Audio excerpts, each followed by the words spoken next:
各位朋友，大家好。如果想要用一种花来形容长孙皇后的话，我相信大家会跟我做出同样的选择。没错，就是牡丹花，就是那个国色天香的牡丹，那个倾国倾城的牡丹，那个唯有牡丹真国色，花开时节动京城的牡丹。只是很可惜啊，非常的可惜，这朵牡丹在它最应该怒放的年龄，在他36岁的年纪，却匆匆的离去，留给世人无限的惆怅与感叹，同时也深深的影响了他身边的人，她的丈夫李世民，她的皇子们，她的哥哥长孙无忌，甚至于影响到了唐朝另外一个最为独特的女人武则天。她的离去阴差阳错般的让武则天能够走入了唐朝的政治中心，从此开始了她不平凡的一生。那么这一切都是怎么发生的？我们还要把时光回溯到贞观8年。贞观8年，也就是唐太宗李世民和长孙皇后发现礼泉的2年以后，夫妻2人又来到了九成宫。不过这次呢，就没有上次那么轻松。这时候长孙皇后已经患有气机，而且病情在不断的加重。这天晚上，负责守卫的已故平阳昭公主的丈夫柴绍突然进宫禀报李世民，说外面有骚动，看起来是针对陛下您来的。常年作战所养成的军人的习惯并没有在李世民这位帝王身上褪色。他听到消息以后，一咕噜就从床上爬了起来，穿上全套盔甲，顺手拿起一把菜刀，套了张报纸就冲了出去，心里还在想着非常兴奋呐，已经很长时间没有去打架了。在旁边已经休息正在养病的长孙皇后也被这些响动所惊醒。当她知道自己的丈夫已经冲出去的时候，她马上也要起床跟出去。旁边侍候的宫女急忙拦阻，说外面有武将把守，您正在养病，就不要出去了。但是长孙皇后马上正色道，说尚且震惊，我岂能心安？于是呢，她就不顾拦阻的也跟到了外面。长孙皇后当然相信，在她眼里如天神一般的她的丈夫的实力，她相信她的丈夫会像以往很多次那样，最后总能化险为夷。但是这时候她还是选择站在她丈夫的身边，就像当年玄武门兵变时她站在她丈夫的身边一样，只有这样她才能觉得心安。历史并没有记载那一晚到底发生了什么，不过从李世民如临大敌的形态来看，应该是发生了什么很棘手的事情。不过最终一切都化险为夷了，唯一变糟的就是长孙皇后的身体。长孙皇后在那一晚又受了风寒，病情日益的加重。太子李承乾是一个很孝顺的儿子，看到母亲的病情加重，他就悄悄地跟母亲说母亲，我们能不能通过大赦天下和渡人入道这些善行来为您祈福？病榻中的长孙皇后不同意这样做，她说生死有命，我生平未做什么恶事，也得了这样的病，那么行善事应该也不会有什么效果。至于大赦天下，这有关国家的法度，国家的法度岂能因我一个妇人而被破坏？李承乾还是不甘心，又偷偷地把这话告诉了大臣房玄龄。房玄龄听后也是不胜的唏嘘，并率领满朝文武一起向唐太宗李世民进谏，说要大赦天下，为皇后祈福。唐太宗李世民答应了大臣们的请求，而这些也正是他想要做的。可是他又非常了解自己的皇后，长孙皇后虽然外表柔弱恭顺，但她已经决定的事情也是很难更改的，所以李世民只能忍痛地收回皇命。但是呢，他还是偷偷地命人修缮了全国各地392座已经被废弃的庙宇，用这种方式来为他的皇后祈福。大家知道李世民是不信佛的，李氏皇族他们更加推崇的也是道教，因为他们自认为是老子的后裔，都姓李。但是为了能够换回皇后的健康，他已经是道佛不分了。后来唐太宗李世民又请了一位很有名的法师叫谭藏的，亲自入宫来为皇后祈福。不知道是因为大家的诚心感动了上苍，还是什么别的原因，长孙皇后的身体竟然奇迹般的恢复了。又过了1年，到了贞观9年，这一年的年初还是风平浪静的，但是到了年中的时候，随着长孙皇后的母亲，就是那位高氏夫人病逝，和紧跟着唐高祖李渊的驾崩，这2位亲人的离去对长孙皇后的打击非常大，他的病情突然加重了。贞观10年，长孙皇后终于走到了她生命的最后一刻。在这一刻，我想最令她感到安慰的就是她的一生挚爱，她的夫君唐太宗李世民就坐在她的床边，听她说完她在这个世界上的最后几句话。他告诉太宗皇帝说，房玄龄是个忠臣，这些年来奇谋妙计，立有大功。如果他没有什么大的过错的话，请皇帝不要舍弃他。当时的房玄龄因故已经被李世民罢黜。他还说，我们长孙家族其实并没有什么特别大的功勋和德行，却因为我的原因蒙皇帝重恩，请皇帝不要让我的家族成员担任任何重要的职务，这样才能保持我们这个家族的声望和名誉。他还说，我死以后不可厚葬，我生前对这个国家没有什么价值，我死后也不能劳民伤财，这样我会于心不安。但请因山而葬，不设棺椁，所需器物皆以木瓦，简帛送终，则是不忘妾也。最后，他拿出了一直藏在衣带间的那包毒药，对李世民说，在您重病的时候，我曾把这包药藏在身边，而且发誓若有不讳，亦不独生。荣华富贵如果没有夫君的陪伴，终将是浮云而已，我将随您而去，现在终于用不上了。说完这番话，长孙皇后溘然长逝。这朵立正殿中最娇艳无双的国花，这朵盛唐的牡丹，在她36岁最该怒放的年龄，却过早地凋谢了。留给世人的是无限的惆怅，留给家人的是无限的怀念。没有人知道唐太宗李世民在长孙皇后去世以后，他在想什么。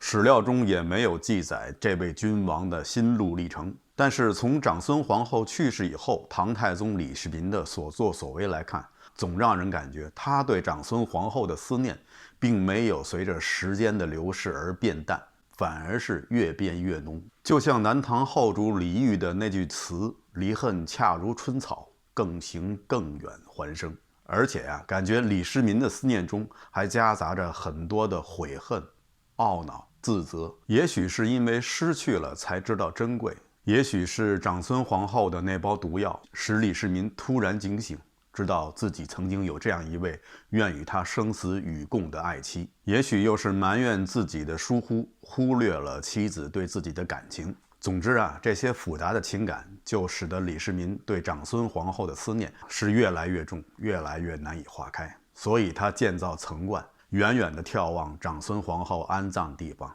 所以他才在诏书中破天荒地写下了自己对亡妻的思念，让人感觉出那是一种不可抑制的痛。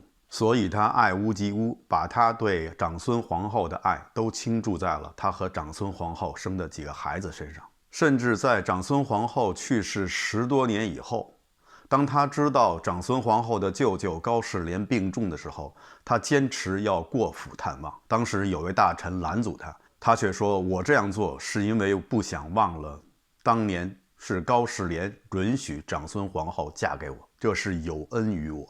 甚至在贞观22年，当高士廉病逝的时候，当时已经病重的唐太宗李世民竟然要亲带卫兵骑马为高士廉送行。长孙无忌跪在地上叩首恳求皇帝以龙体为重，不要前去送行。总之唐太宗李世民把能给的不能给的，该给的不该给的都给了长孙皇后身边的亲人，不该给的就是他最终还是重用了长孙无忌，结果是铸成了大错。但是有一样东西他谁也没有给，什么东西呢？就是皇后的位置。皇后这个位置一直到贞观23年唐太宗驾崩，这个位置一直虚悬着。在唐太宗李世民的心里，没有一个人能够取代长孙皇后在他心里的位置。说到这里我突然想起了一首词，想跟大家分享一下。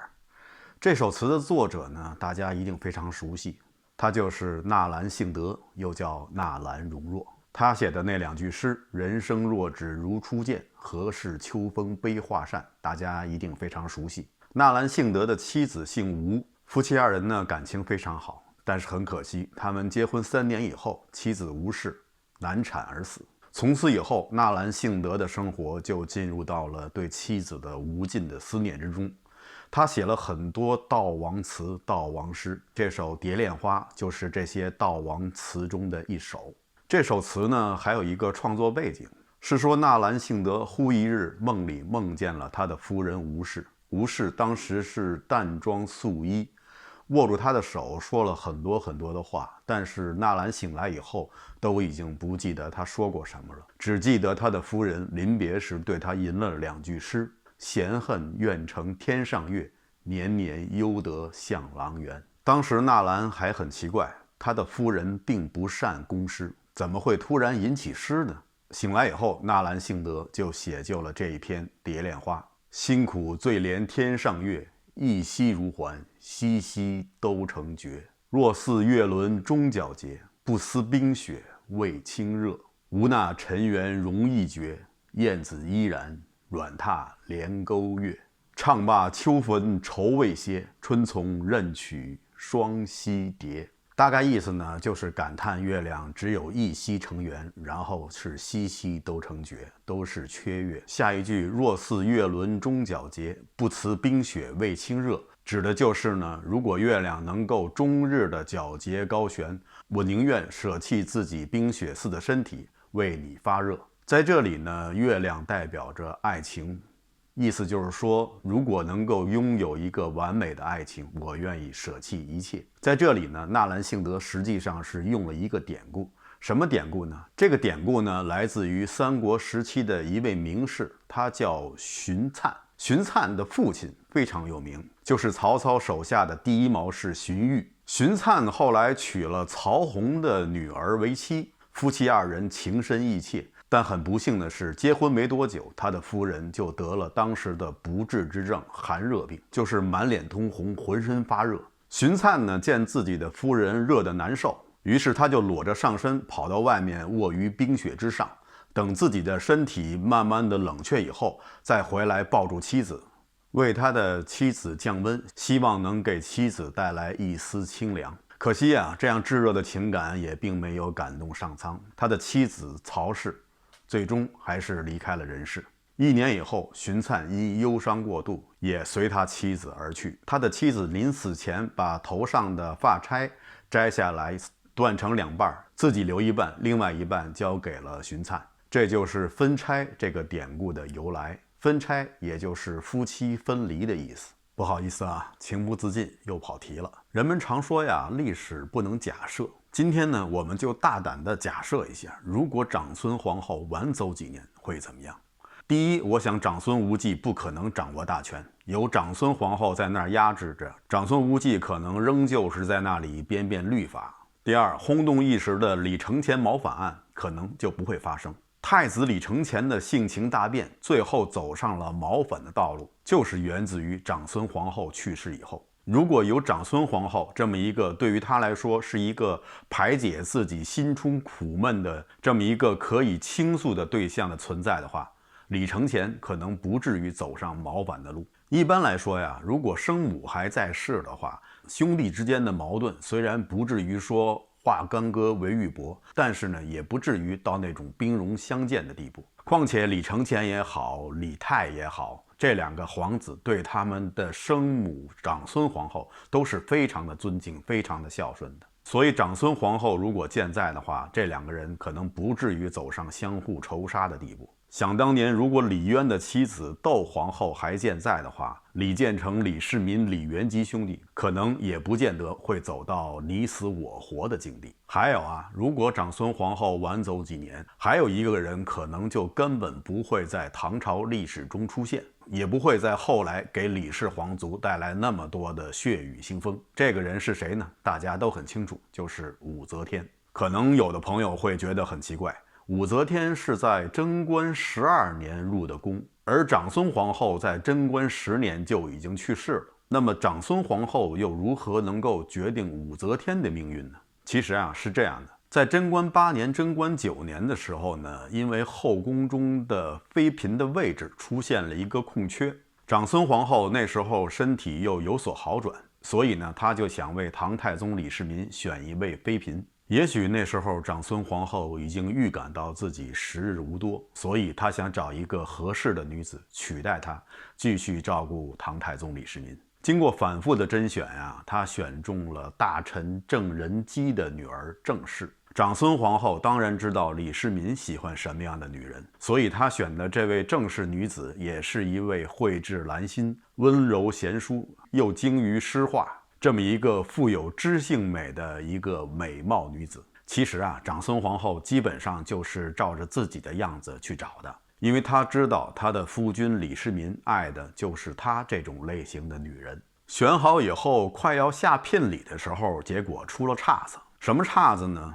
我们的魏征魏大人这时候又站出来说：“皇上，这个亲你不能接。”唐太宗就问为什么呢？魏征说：“我听说了，这位郑小姐已经和一位姓陆的公子结亲，双方已经下了聘礼。皇帝，你如果这样做的话，就是抢别人的老婆。这种事你要做得出来的话，你和隔壁老王有何区别？”唐太宗一听就非常的气愤，说下面的人都是怎么办事啊？连这个姑娘是不是已经婚配都没有搞清楚，就要把她娶进宫。当时经办这件事情的房玄龄，还有一些主要的经办大臣，都站出来说他们未曾听说过这件事情。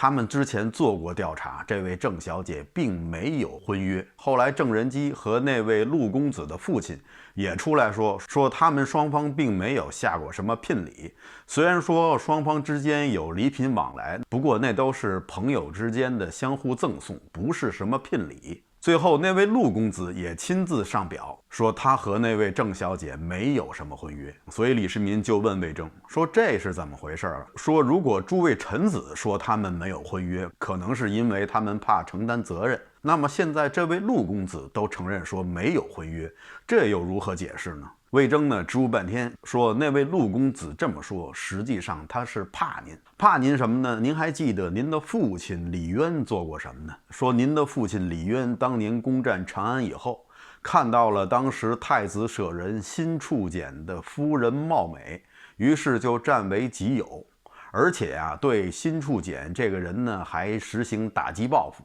把一个好的太子舍人贬到了地方当一个小的县令，还让人一边戴着绿帽子，一边时刻担心着会被你父亲所杀。所以啊，这位陆公子啊，就是想到了辛处简的遭遇，所以才这么说的。这唐太宗一听，这都哪儿跟哪儿啊？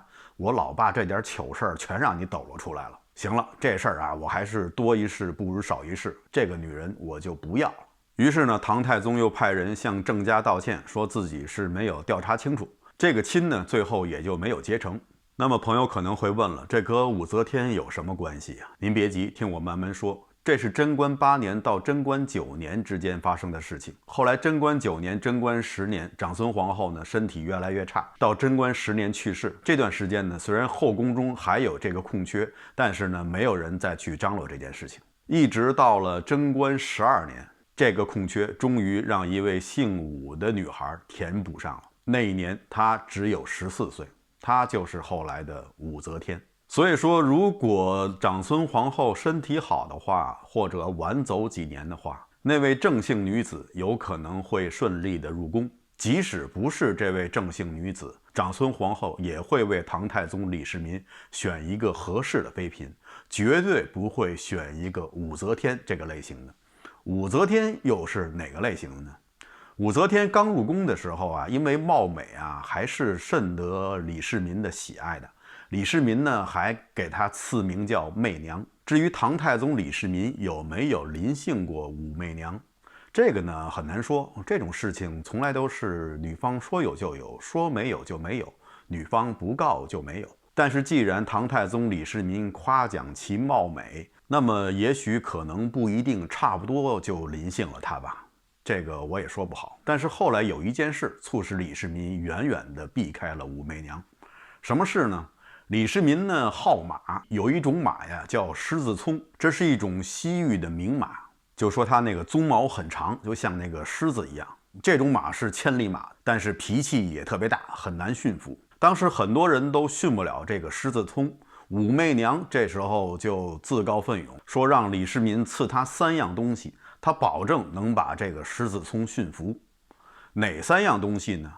第一样东西是鞭子，说这个马如果不听话，我就拿鞭子抽它。第二件东西是一个锥子，说这个马还不听话，我就拿锥子扎它。第3件东西是把刀子，如果他再不听话，我就把他杀了。李世民一听，我勒个去，这不是杀马特是什么？所以从此对武媚娘是避而远之。其实说到底啊，武则天就不是李世民的菜。